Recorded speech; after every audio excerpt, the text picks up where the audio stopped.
The biggest cause of wrinkles is the normal process of skin aging. As we age, our skin becomes less elastic and doesn't easily spring back into place. Two chemicals, collagen and elastin, are responsible for keeping our skin tight when we are young. These begin to decrease in supply as we age, resulting in some wrinkles. Certainly, if we spend a lot of time frowning, especially as we grow older, we're going to have frown lines. But all muscle contractions of the face are going to have an effect on our face, not just frowning. So it would be silly to think you can avoid wrinkles by not frowning.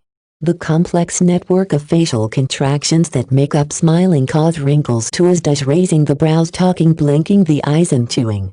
Frowning is not a single indicator for getting wrinkles, but it will in part influence them. Another key factor in wrinkle formation is sun damage, which can cause skin to prematurely age and begin losing elastin and collagen more quickly.